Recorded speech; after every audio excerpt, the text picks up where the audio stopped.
Now, I'll be honest, when Red Bull announced in 2018 that they'll be switching to Honda power, I was with the rest of the F1 community and thinking, guys, what the f*** are you playing at? However, then of course the team came out punching in 2019, taking home 3 wins and making a certain other manufacturer look very stupid in the process. So it's all looking pretty rosy then, and with new technical regulations coming in 2022, I thought, why not take a closer look at the Red Bull team and how their partnership with Honda could continue to grow past 2021. Wait, Honda have pulled out? Oh, for f***'s sake. Hey there guys, and welcome to FP1, and today, to try and salvage this video, I thought we could take a look at Red Bull's options post-2021. Honda pulling out, again, has come as a big shock to the F1 world, and now Red Bull are once again in the hunt for a new engine supplier, be that Mercedes, Renault, Ferrari...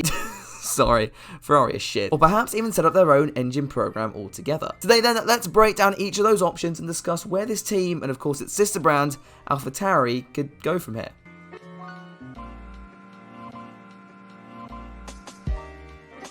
So let's start with Mercedes then. Now, if you weren't aware, the constructor has won every championship since the turbo hybrid era began in 2014, and over that period, they've arguably always had the strongest engine out of anyone else on the grid, perhaps only excluding 2019, where Ferrari seemingly forgot about the rulebook. But anyway, the problem with Mercedes is that they've always stated that they'll not give engines to any team that could pose a threat to that 100% win record. And with Red Bull the only other constructor seemingly able to come close in the last few years, I doubt they'd offer up their arms to a team like that in 2022. I guess the only way I can see this changing is if the supposed rumours over Ineos buying out the Mercedes team are in fact true, in which case the manufacturer could be swayed if Red Bull were to offer up the cash. However, if you ask me, the likelihood of this happening is about as high as Ferrari winning a race this year. Bruh. Speaking of the strategy gods themselves, let's take a look at Ferrari. Now, long-time fans may remember that if this were to happen, it wouldn't be the first time the two brands have teamed up in the past. And to explain this, I've drafted in Alfa Romeo F1 driver Antonio Giovinazzi. Sorry, Anthony from Perspective F1.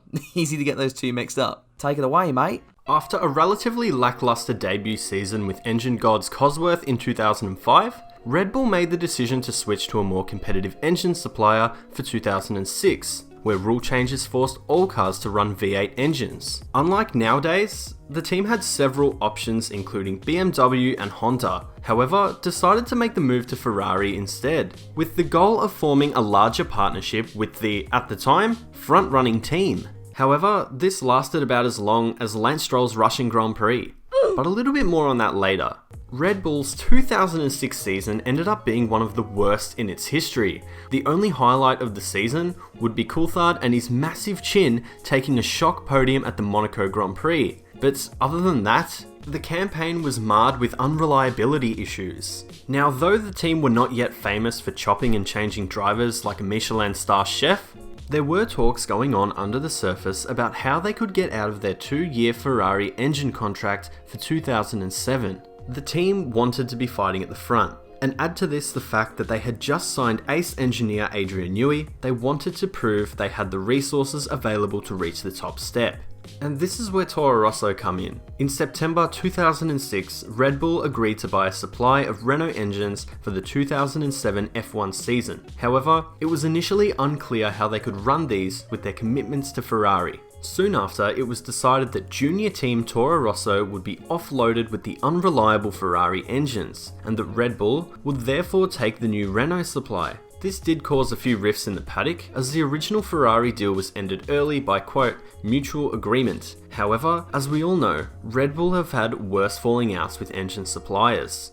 So if you didn't know who that was, Perspective F1 is a relatively new creator on the platform, who was recently blown up and makes very similar style content to mine. So if you want to see more of him, I'll leave links to his channel down in the description below. But let's carry on with this video then, and the next team we've got to look at is Renault. This will be interesting. Red Bull and Renault have a very mixed history, with the combination providing fantastic results before Mercedes' recent run of dominance, with Sebastian Vettel taking 4 consecutive world championships, and therefore being allowed to spin on purpose. However, after the turbo hybrid era, and also this coming along, the relationship between Renault and Red Bull soured significantly. That said, I still feel like these guys are the most likely option for the team after Honda. Firstly, they'll probably have the second most powerful engine, so if Red Bull can't get hold of Mercedes' power, then perhaps this is their most competitive option. Their previous partnership also means that the team has a good understanding of how engines work. And finally, if Red Bull can't secure a supply for 2022, the rules state that the engine supplier with the least customers must give them an engine. and if things stay the same as they are right now, that would be Renault. But I do want to throw a spanner in the works here. As we all know by now, the Renault F1 team is set to be rebranded as Alpine for next year, and I've already have a strong suspicion that this move could eventually lead to Renault bowing out the sport altogether within a few years. With the team no longer being actually called Renault, it wouldn't look so bad to see Alpine switch to a different supply of engines in the near future. And in fact, they've actually done this before. When Renault was rebranded as Lotus in 2011, fast forward a few years and the team found themselves switching to Mercedes for 2015. However, by that point, the car was so awful that didn't make much of a difference. Getting back to the point though, we could actually see a situation where there's just two engine manufacturers existing in the sport, and that's not a great situation to be in. So if that's the three current engine suppliers covered, then what else is there? Well, what about Honda? Yes, the Japanese brand will definitely back out of F1 at the end of 2021, but what happens to the engines themselves and the facilities established at Red Bull's HQ in Milton Keynes? Could we just see a situation where Red Bull take up the option to continue to work on the Honda power unit and become their own engine supplier? And really, that's not as crazy as it sounds.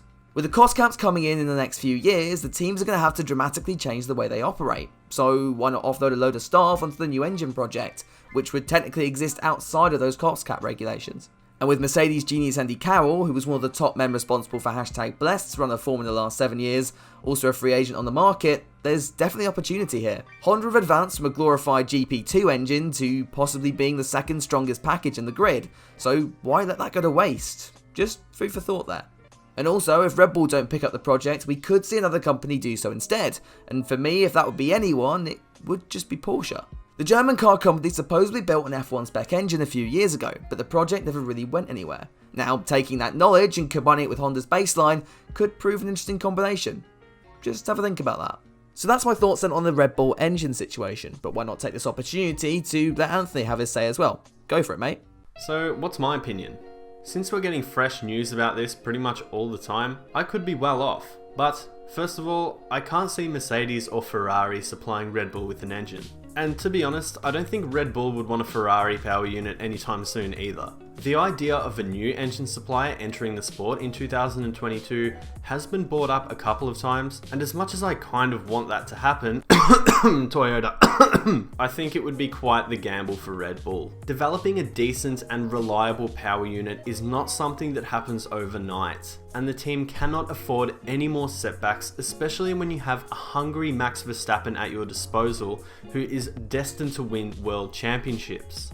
And I certainly think he won't be just sticking around forever while Red Bull just try and get their shit organised. The most realistic couple of options I think Red Bull have is that they take over from Honda and develop their power units in-house. Though that's looking more likely as time goes on, there's also the possibility of them returning to Renault. Now, Renault have proved this year that their power unit is actually pretty decent, and the relationship between the two teams may have turned a little bit bitter towards the end. Renault will be obligated to supply Red Bull with a power unit. It's the rules. It's a tricky situation, and it's something I see as yet another setback for Red Bull. And what about Max Verstappen? Is he just going to stick around if Red Bull can't put together a decent car? I mean, especially if Mercedes come knocking. I guess we'll just have to wait and see.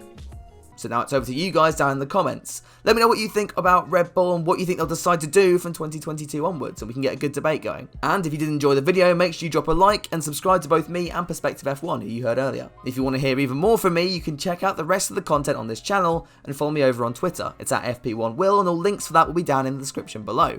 But that's all from me then. I'll catch you guys later in the week with another video, but until then, have a good one.